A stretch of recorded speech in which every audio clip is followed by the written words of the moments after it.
What does the animated adult comedy Human Resources teach us about love and logic? And how can we use that lesson to achieve our goals?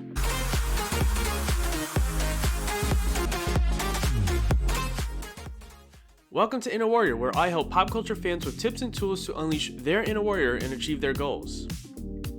Human Resources is a spin-off of Big Mouth, a show that, like the myths of old, uses mystical creatures to represent our various emotions. In Human Resources, we get to see the personal lives of the creatures, where they work, what they do, and who they love.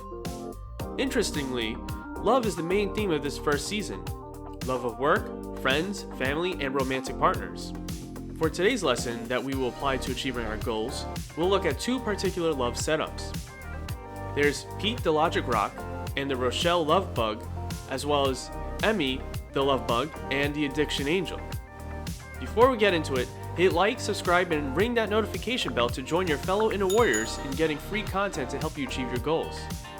Now, back to our lesson.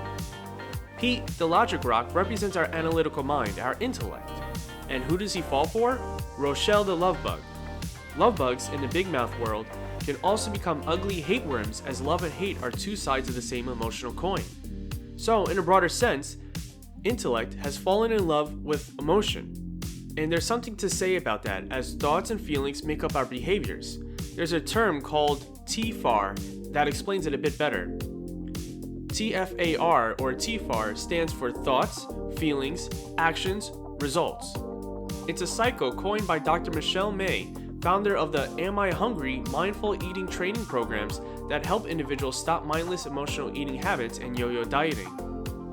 Dr. May states, "Whether you are aware of it or not, you have a mental tape that is always running. This constant soundtrack affects your moods and ultimately your behavior." She continues, "Your thoughts are the primary creators of your emotions. Your thoughts and emotions inspire the actions that lead to your results." In Eat What You Love, Love What You Eat with Diabetes, we call this the Thoughts, Feelings, Actions, Results Cycle, TFAR. Dr. May explains that thinking a certain thought causes you to feel a certain way. Those thoughts and feelings then make you act a certain way. Those actions then cause a set of results that end up proving what you thought. It's a cycle that ends up making what you thought a belief. Once it's a belief, you don't even consciously think those thoughts anymore. They become ingrained in your subconscious. They become a thought habit, a mindset.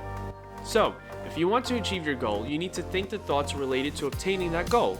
Use Pete the Logic Rock and marry him to Rochelle the Love Bug so that they can give birth to a belief baby.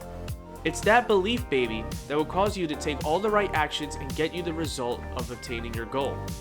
If your emotions aren't matching your thoughts, for example, if you think, "I'm going to get my business to $10,000 a month," but when you say that you feel sad, you feel afraid, you feel like what you're saying is untrue, then you'll have a hard time creating a belief baby to help you achieve that goal.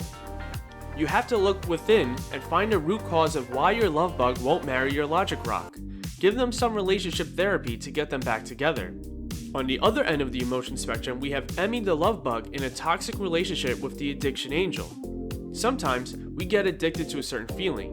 When we let that feeling control us, we lose ourselves to the addiction angel. This happens a lot in relationships. You fall in love with someone and suddenly they become your whole world and you lose your own identity because of it. But it can also happen in business. You fall in love with an idea that may not be the best for you or your business, and you lose yourself and your money to that idea. We have to set boundaries on our emotions to prevent us from those addictions. We may even go through an emotional addiction withdrawal if we're addicted enough. But at the end of the day, you should have a grasp on your emotions.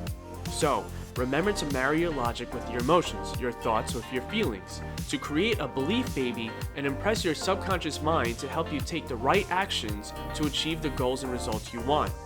And set boundaries on your emotions to prevent them from causing you to get addicted to things, ideas, or people that are toxic to you.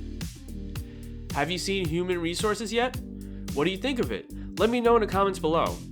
Also, click here if you want to learn more about balancing relationships and your goals, or click here if you want to learn how powerful your mind is in achieving your goals.